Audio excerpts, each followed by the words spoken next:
The arrest ensued after the service operatives conducted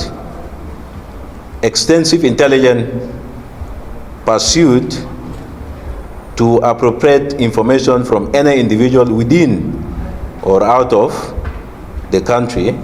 that had been fueling the ongoing battle in the mentioned areas that I previously said. The obtained intelligence report, ladies and gentlemen, included substantial evidences from all contributing sources,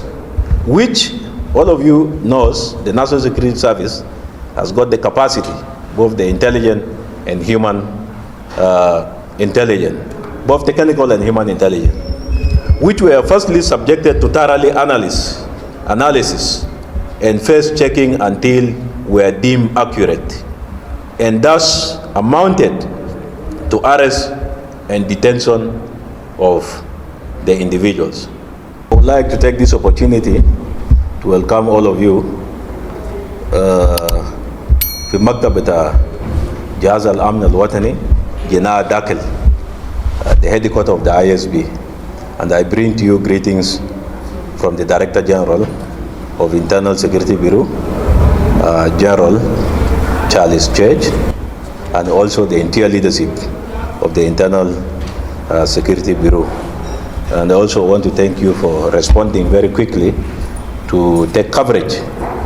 of this important press statement that is going to be issued by the Internal Security Bureau. This press release is on the alleged random and unlawful arrest and detention of individuals. The National Security Service has shockingly learned of its alleged random arrest and detention of individuals within Juba City in regards to the just unfolded military confrontations between the government forces and the military groups known as White Army, who are allied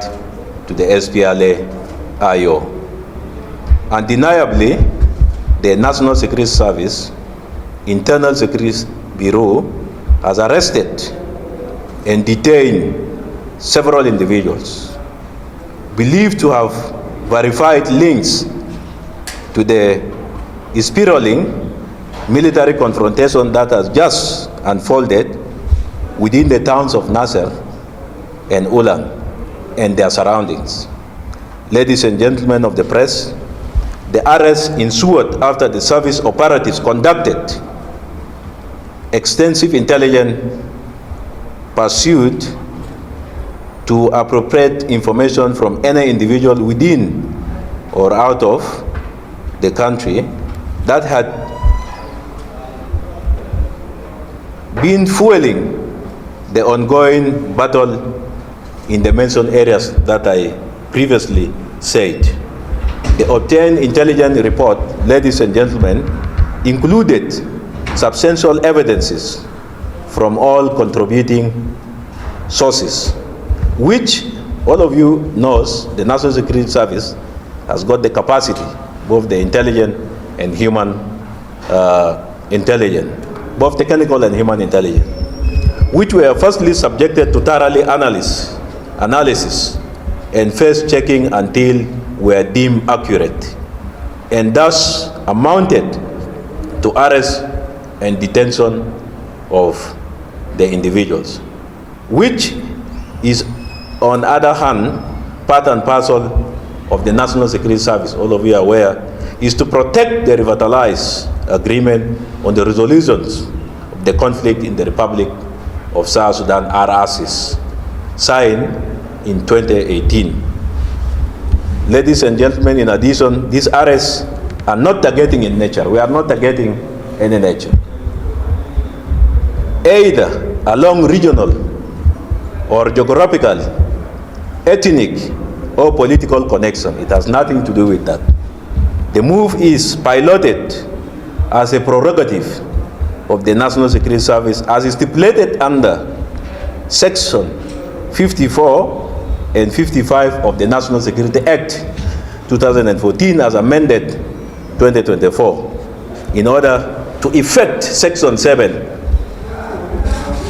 Precisely, subsection 2A and C, which stated that any activity related to espionage, sabotage, terrorism, or subversions of any such activity directed against or detrimentally to the interests of the Republic of South Sudan, and any act or threat or violence or harm that is directed or intended to achieve, bring about, or promote any constitutional, whether being political, industrial, social, or economic objectives or change in South Sudan, including any conspiracies, incitement, or attempt to such threat. On that other hand, it is imperative to reiterate that South Sudan is a sovereign state. We are a sovereign state. Just like any other nation on earth that has vast right to hold any threat that undermines its national security. And thus, any mandated task by the National Security Service should not be termed as a random or unlawful by enemies of the state, but rather professionalism and unlawful demeanor of the institution should be considered. In this respect, ladies and gentlemen, we want to assure the public that the National Security Service, Internal Security Bureau,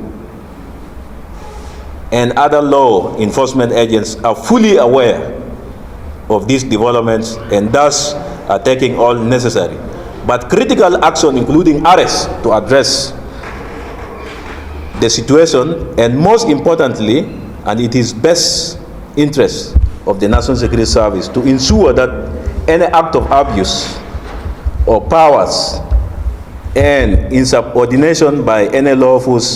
enforcement officer is unacceptable, and individuals involved will be held accountable for their actions. The safety and the security of our nation and its citizens remains our top priority, and we will not hesitate to take any decisive action to ensure the stability of the Republic of South Sudan, peace, harmony, and tranquility. Therefore, the National Security Service urges the public to remain calm and trust in the authorities to handle the matter in accordance with the law. The service appreciates your continued support and cooperation as it works towards maintaining peace and security of the Republic of South Sudan. Thank you all.